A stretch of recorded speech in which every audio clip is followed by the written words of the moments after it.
Yeah, I can't lie, lads. This isn't ideal. Flipping heck, man. My Pokemon collection's in there. Oh, dark, man. There goes my 10k PC. Ah, man. I think my Nan was in there. Darren. Sorry, what? All right, listen up here. What the f*** is going on? The whole block's on fire? I need to know why. Security, go get the tapes.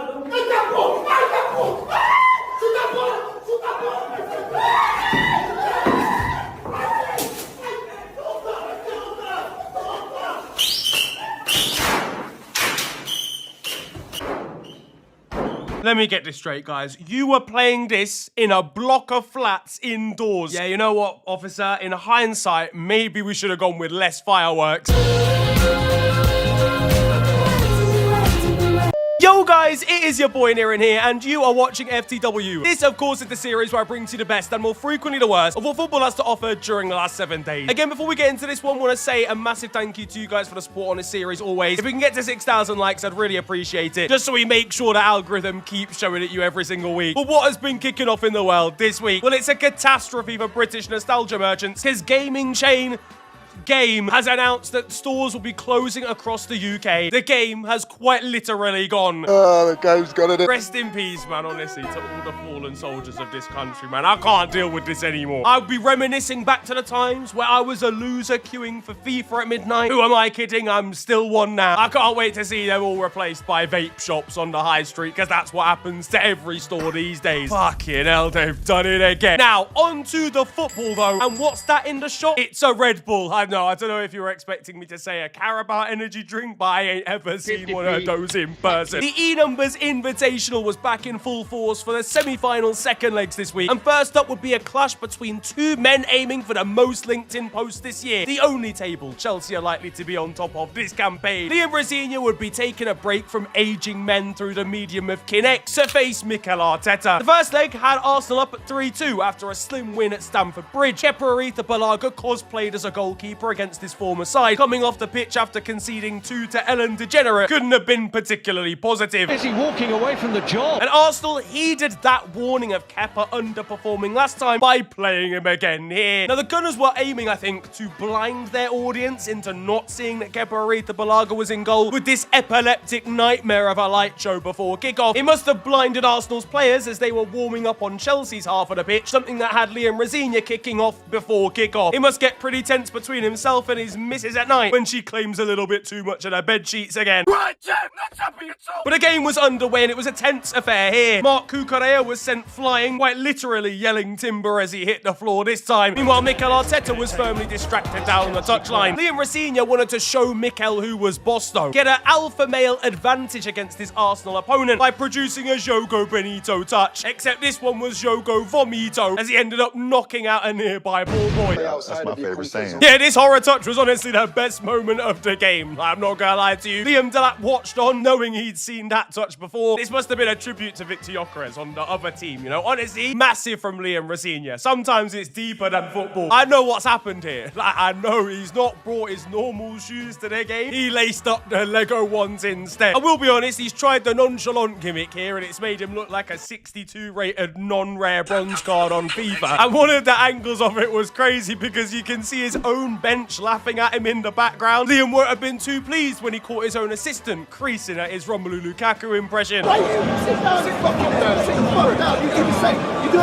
This man has just aged. But one thing tactically that Liam did try to do in this game, which was pretty different, was try and quell Arsenal's set-piece danger by actually being very brave and leaving 3 players up the other end of the pitch to threaten a counter-attack. Now, this is a nice idea in theory, but to be honest with you, all it really does is give Arsenal's big meaty centre-backs a better and clearer run at the ball. And you're probably at this point wondering why I'm not actually talking about stuff that actually happened in this game. That's because absolutely fucking nothing actually happened in this game. Chelsea offered very little, really, going forward until the latter stages when they brought in some long-range inshallahs. And with that, pushing everyone forward into the last minute on the counter, Arsenal would go forward and Kai Havertz would round Robert Sanchez to wrap up the tie, 1-0 on the night. John Terry was recording himself hoping for a late Chelsea equaliser, only to end up recording himself see the Kai Havertz goal. Offside, surely he's offside. That's the end of our cut run. Yeah, that's mint. I'll post that, John. You realise you could have just deleted it after you film. Former Chelsea man Kai Havertz pointed at his new Arsenal badge, which is dark as well. Fuck Chelsea, pussy, or what? Say something. Clearly not a fan of the Blues anymore himself, and Madueke, another former Chelsea man, celebrated the goal too. They really hate Chelsea, man. Calafiori was on the pitch before Havertz had even put the ball in the back of the net, and the Gunners were cementing their place in the Carabao Cup final. Honestly, probably a good thing for Paul Merson, so that he doesn't have to try and pronounce Esteval's name again. Wait. And as for Chelsea supporters, look, listen, this is a tough time, really. Missing out on silverware here. The only thing that they can do is point out that Mikel Arteta was on those fake Epstein documents. He could be seen trying to defend himself, suggesting he was only there to practice set pieces. But before you judge me, know this. I was on the sex island, but only for the snorkeling. I didn't know anything about the kid stuff. Wesley Fofana was left in tears at full time. I think he's got PTSD, though, from this. Walking around London, seeing Arsenal flags anywhere and everywhere. Meanwhile, for the Gunners, and the quadruple is actually on. In the other semi, and I'd been getting a semi watching Ryan Shirky play for Man City recently, he'd scored in the first leg of the semi-finals to help give City a 2-goal lead heading over from Newcastle. But would the Magpies be able to mount up? Yeah, this one was over about 7 minutes into the second leg. You fucking worthless piles of shit! The final score would be 3-1 here after a brace from Omar Marmoush and episode 3 of the Reinders TV show. With Marmoush getting 2 goals in this game, Erling Haaland still in a bit of a goal-scoring drought, the Norwegian will be forced to hack into his mainframe, given the Egyptian scored more this year in the space of 1 episode of Kitchen Nightmares. Newcastle, I think, had given up by half-time. I mean, they were 5-0 down on aggregate, so I'd like to imagine they had. Eddie Howe, I'm sure, will be trying to remind the Saudi government of the trophy that he won 2 seasons ago when they threatened him with a public beheading. But to be fair, he shouldn't feel too embarrassed by the fact that he got absolutely bent over here, because there wasn't even that many people there to witness it. Yeah, the Empty-Had was on full display. I think only 75% of seats were filled up. It's hard to really do the Poznan if you're a City fan celebrating a goal when it's a plastic seat next to you. Now, I'll be honest, it hasn't been as great a time for Man City in the league. They were facing Tottenham, a Tottenham that have been absolutely useless domestically so far this campaign. So when Pep Guardiola's empty scalp arrived in North London, it was expected Spurs would fold and help in their chase of mortal enemies Arsenal. But it turns out they can't even do that right. It's the history of the Tottenham. Spurs came back from 2-0 down versus Man City to give a massive boost to Arsenal in the title race. The first half was insanely one-sided here, okay? Man City were absolutely battering Tottenham. Spurs were playing like they'd seen a circle for the first time about 20 minutes before kickoff. There wasn't much in the way of optimism for Dragusan, who was having to start in this game, and Spurs supporters were trying to locate some compromising info about the Romanian to get him off the pitch. Him versus Haaland was a bit of a mismatch at first, I'm not gonna lie to you. Elsewhere in midfield, Denis Basuma was trying his hardest not to help Arsenal. Though then again, this was probably him before kickoff, so I don't know if he was in a fit state to help anybody. Manchester City could be seen tweeting that Ryan Shirky's just so good at football, and by the time it was 2-0 in this game, Arsenal fans were ready to revoke Thomas Frank's silver membership. But then Tottenham realised they were playing Man City. Spurs have always seemed to get on the wrong side of Pep Guardiola through history, and Dominic Solanke would grab a goal back with a controversial strike that looked like it could have been a foul on Mark Gahey. There was nothing controversial about his second, though, as with the first goal of the week, Dominic Solanke scored his brace with this ridiculous scorpion kick. Genuinely Olivier Giroud level. And at this point, Pep Guardiola must be left depressed when he sees that he's got to play Spurs twice in a Premier League fixture list. Mikel Arteta was a firm Tottenham fan for this night only. And to be fair, speaking of, managers being fans of people, listen, Thomas Frank, he does just love Arsenal after all. Dominic Solanke's been outed as a Gunners supporter as a kid, and now it's all starting to make sense. Mikel Arteta was ready to phone up Pep Guardiola and tell him that the ex-Barca manager was his assistant now. So was you begging it then, would you say? Begging what? Like begging it. Do you want to get beaten up? What do you mean? Because this is PTSD. What do you mean? Was I begging what? Is it Was I serious? begging what? Obviously serious. Again, just another example really of Man City not being that Man City that we're used to under Pep Guardiola, that can go on a run of 20 wins in a row and look completely imperious. I think Mark Gahey's going to improve them defensively, but there's still so many frailties, and they just seem to tire out as well in games right now. There's going to be a lot of tiredness at Spurs, given they've got about 9 fit players at the moment, and their sporting director, Johan Langer, decided to reflect on their January transfer window. It shouldn't be too long, considering they did absolutely nothing. Spurs' board were surprised, realizing the window was even open in the first place. Christian Romero saw all of this develop and has realized he's now getting out of this shit show for good, with an Insta post that may as well have been him Batista bombing the entire board through a table. Now, picture this. You're West Ham United. Oh God, I'm so sorry. That's actually kind of offensive. You're West Ham United. You're playing Chelsea away, and you're 2 goals to the good. Crescencio Somerville used his winter gloves to backhand Mark Cucurella into a pot of paella, and Danny Dyer's sort of offspring has doubled your lead. You need to keep hold of it now.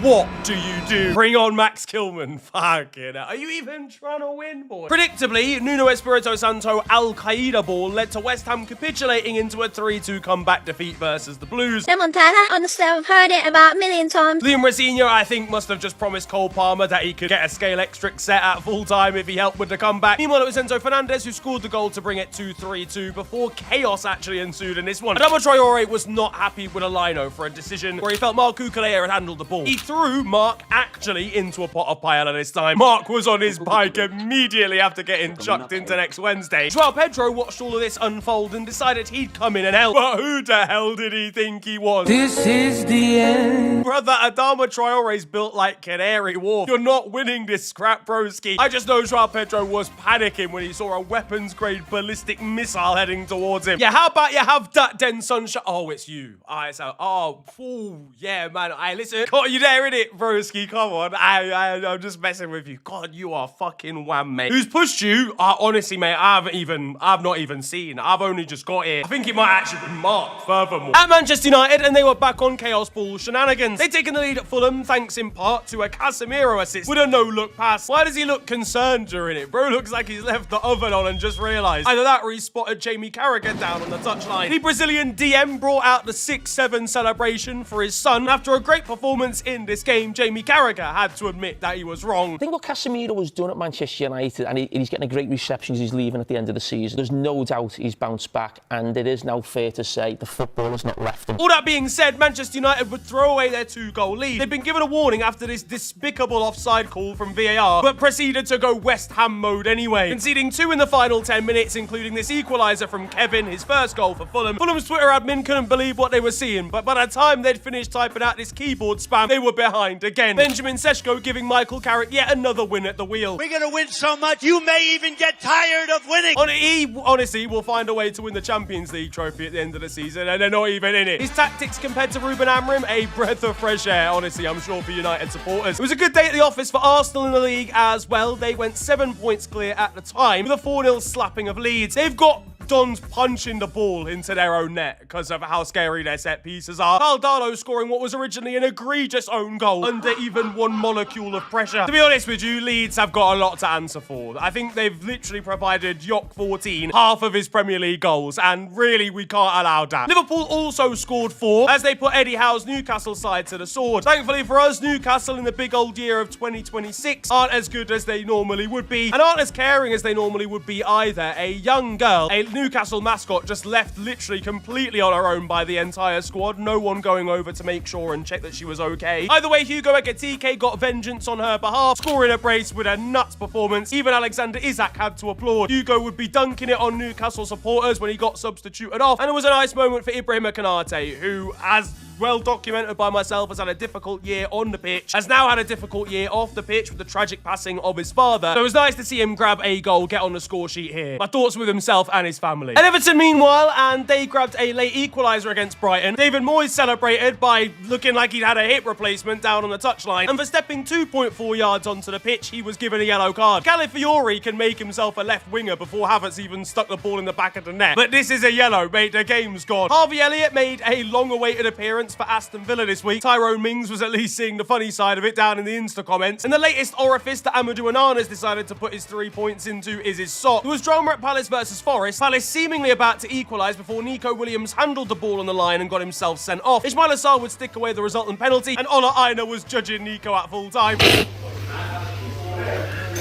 Hey, Nico, it happens, man. Meanwhile, there's the official and tragic news that Wolves are officially out of the title race. That Wolves super team of Jan 2026, I'll never forget you. We cannot replace him. In Qatar now, and we had the Match for Hope charity match. Traditionally involves some of the biggest legends in football, as well as a host of content creators from around the world. Content creators-wise, got the likes of KSI, Angry Ginge, and then obviously from a footballer perspective, the likes of Thierry Henry. Kaká has played there before, but Marcelo would be playing left back for one of the sides and brought out this insane back heel penalty in training. Eden Hazard was also training for this one. His age mates are still playing in the Champions League, you know, and this man's doing up International Ballers League. Now, I know Chelsea fans won't be happy at the fact that I'm saying that, but listen, this is what your hero has to say about Chelsea v Real Madrid. My time at Chelsea was unbelievable. The club, Madrid, it's number one. Either way, into the game, there was chaos all over the place, and KSI was usually involved. First of all, getting WWE clamped to the ground. This, I've got to say, smooth, like all round, and he sold it well. He'd then do some clamping of his own with this expert challenge on Diego Costa. He'll be getting a West Ham call-up very, very soon. American streamer Lacey, meanwhile, tried to bring out a bicycle kick whilst the ball was still on the ground, and Mr. Beast was attempting to bribe a goalkeeper into letting him score a penalty. And very fitting whilst he's in Qatar. Loads of money and ultimately, usually, bad working conditions. Boys and girls, it's time for the FNG Transfer Roundup.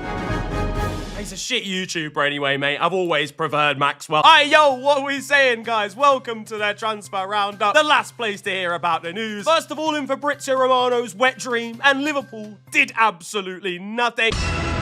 At Crystal Palace, they brought in Wolves striker Jurgen Strand Larsen for $50 million. $50 million? Who do you think you kidnapped, Chelsea Clinton? I can't wait to see the chant that booms around Selhurst Park when he arrives. Strand Larsen, whoa! If you're Newcastle, you ain't have him. You're not going to buy him off it, no. He was supposed to be replacing Jean-Philippe Mateta, but a French striker's Italian move is off. He got an E- on his medical and is instead sat outside the San Siro demolition site looking sorry for himself. No, genuinely, I don't even know why I have to have his old channel on my head, because I swear that I've never even rated him. And finally, there's the news that Manchester United cancelled a move for one of their very own. Tyrell Malacia was left fuming after a Besiktas move was blocked when he was already ready to head over there. To be honest, I'm just glad that he's alive. He could be seen lying down in customs after already booking his Istanbul flight. In Italy now, Pervis Estupiñán has been getting on the wrong side of Maxi Allegri. He was ranting at the Ecuadorian, saying that his side is not a team that should be doing back heels, even though they were winning 3-0 at the time. That lead was helped in part by Christopher Nkunku, who got himself on the score sheet and celebrated with his favourite piece of Yves Bissouma merchandise again. He even had people on the TV getting involved. Balloons are sweeping the nation again. At Juventus, I'm loving the vibes their players have got at the moment, the likes of Timothy Weah and Weston McKenna and co. But they have got this dance wrong for a celebration, not gonna lie to you. Another celebration gone wrong comes in the form of Pedro, who scored for Lazio and went to celebrate with Lazio fans, except there's none of them there. In fairness, they got a good reason. They're protesting over their owner right now, but it meant the poor man was celebrating with ball boys instead. Meanwhile, Como got FM'd differently this week. They drew 0-0 with an XG over 5. Literally just quit the game and start again, guys. I won't judge you. In Spain now, and there was a late drama for Real Madrid, who just about got the better of Rayo Vallecano through pretty predictable means. We need a new badge for these lot, because Kylian got a winner in the 11th minute of injury time from the penalty spot. Great to see they were giving their B team a run out, warming up before kickoff. I love that from them. Mbappe, the hero here, he almost cost his side because he managed to go round the keeper and hit the crossbar with the entire goal at his mercy. Meanwhile, Jude Bellingham kamikazed his own hamstring and he's absolutely fuming with all of his leg muscles. Real have been drawn against Benfica again, possibly in the Champions League. Benfica's goalkeeper Trubin is joyous finding out this information after scoring against them in the group phase. But if he keeps drawing Real Madrid, he's going to be UCL top scorer at this rate. Barca played giant killers Albacete in the Copa del Rey. Fresh off the back of beating Real Madrid, Albacete were unfortunately beaten here. Joan Garcia was grateful for the defending of his centre-back Ronald Araujo. He strolled over to give him a pat on the back with the ball in his hand so he gave up a corner. Meanwhile, this referee rather suspiciously seemed to want Albacete to score here. In France now, and the Doué brothers met up as PSG faced off against Strasbourg. The greatest fixture in world football once again happened in Ligue 1 this week. Meanwhile, Bamba Dieng of Lorient celebrated by getting a phone out and going live. Old celebration, we need this one a little bit more. In Germany meanwhile, and shout out to this German referee who proposed to his boyfriend at a game. Cool setting and very happy for them. At Schalke, and supporters of the club decided to bring ordering Bosnian food for new signing Edin Dzeko, who's hit the ground running at the Bundesliga's right side. And what about this for some of the best support in the world, honestly, as FC Köln sent about 50,000 supporters to go and watch a UEFA Youth League game. On UEFA Youth League action, and there were some real giant killings, as Zelina from Slovakia knocked Liverpool out of the tournament. With this banner in the background as well, you can walk alone. Meanwhile, HJK Helsinki of Finland knocked out Manchester City in -10 temperatures. Now that it's time for the rest of your goals of the week, and first of all, we head to Italy, where Ruslan Malinovsky has absolutely pummeled a free kick in against Bologna. And the final goal comes from Vietnam, of all places. We love a goal of the week that comes from a little bit more of a unique nation. And this one does not disappoint as well, with the ball flying back out of the area and met with interest. This stupendous volley into the top corner. Hello all, and welcome to The Beautiful Game, the segment where we take a look at the poetic and brilliant side of the game that we love. We are back by popular demand for yet more glorious beauty.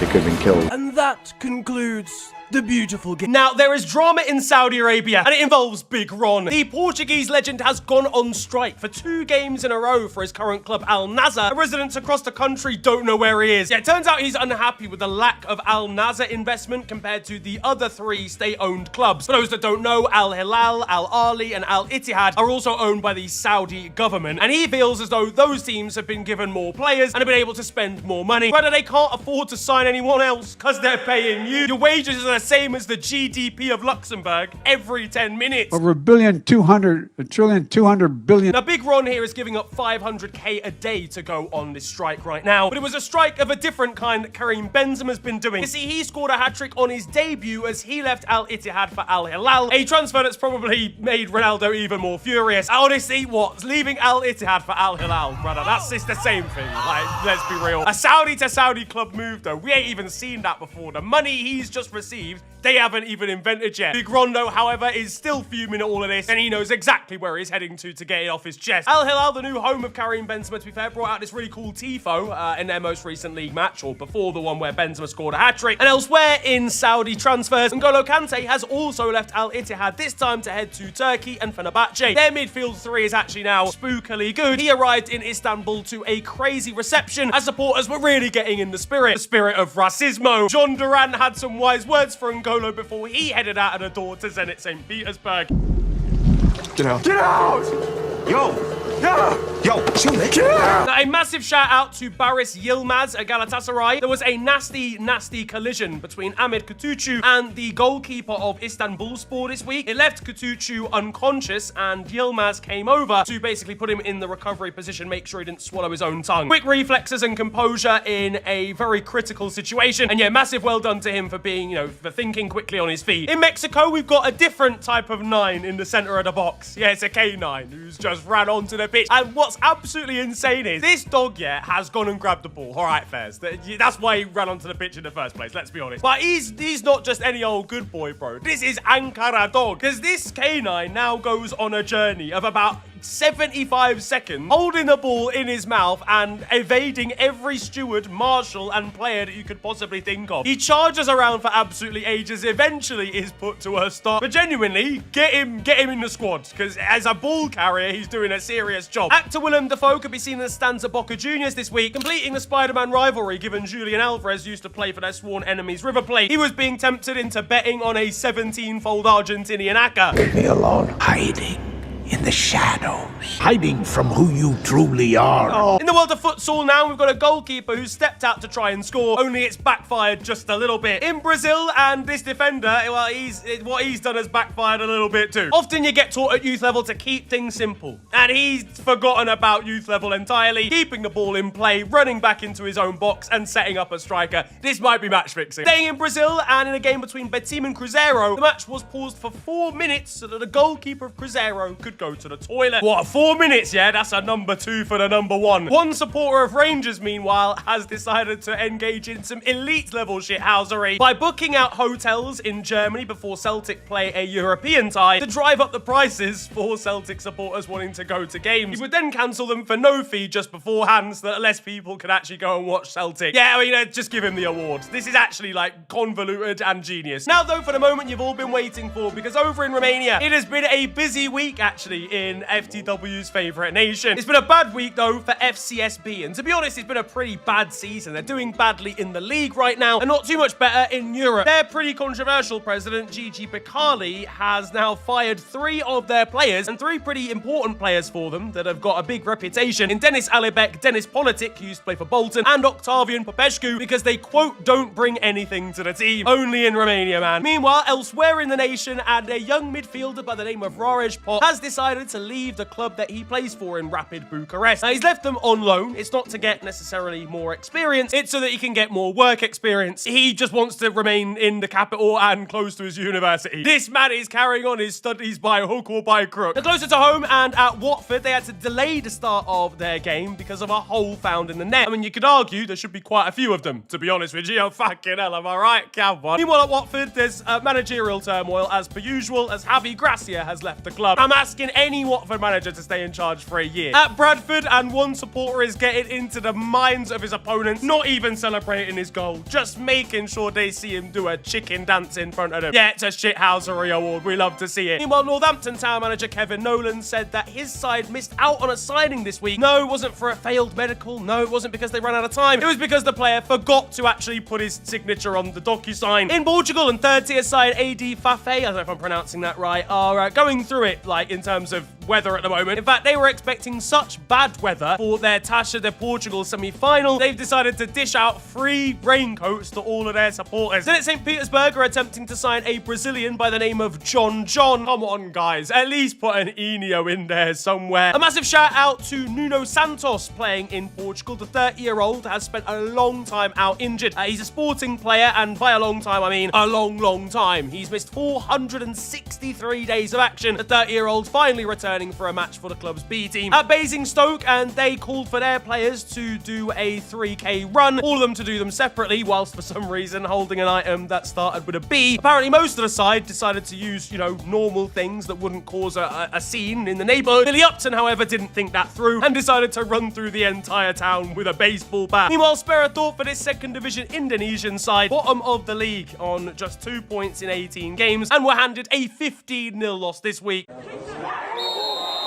Now there is time for Still 0-0. You guys know the score by now. This is a segment of the show where I bring to the best of Sunday League and amateur football. And look, the weather in January is already pretty bad, okay? You know, we've got cold, we've got potential snow, but at the very, very bare minimum, it rains every single fucking day. So a lot of games do get called off pretty regularly, but at Bilston, they've decided that they're going the extra mile, as clearly one of their ground staff has decided to throw water onto the pitch to get the game purposefully called off. He just couldn't be asked to go into work the next day, let's be honest, and who can blame him? On to the weird stuff though now. The first story comes from the Sweeper Pod. Honestly, I can't recommend them highly enough. They found yet another ridiculous story that comes from the Somali Women's National League of all places. Now, one thing about African football is that the names in Africa are absolutely fucking amazing. I mean, all you need to do is go to like South Africa or Botswana, but this team is extremely confident. They've called themselves Top FC, except unfortunately the results for them on the pitch aren't quite matching. You see, Top FC currently sit bottom of the league. And finally, over in China, you may remember, of course, the Chinese Super League, where the likes of Oscar, Hulk, Carlos Tevez played for a decent portion during the 2010s. It was a league that had a lot of money, but this season it is a league that has a lot of teams starting on negative points. You see, over half, 9 of the 16 teams have been deducted between 5 and 10 points for offences relating to match fixing, gambling, and corruption. And it means that the league table looks like an utter shambles. That, though, is going to wrap up football this week, and I hope you have enjoyed it. If you have, then feel free to slap a like on the video, and of course, subscribe if you're new to the channel. You can also follow me on social media. It is at the official FNG on Twitter and on Insta. It's been a pleasure ranting at you guys today. Have a wonderful day, enjoy yourselves, and goodbye.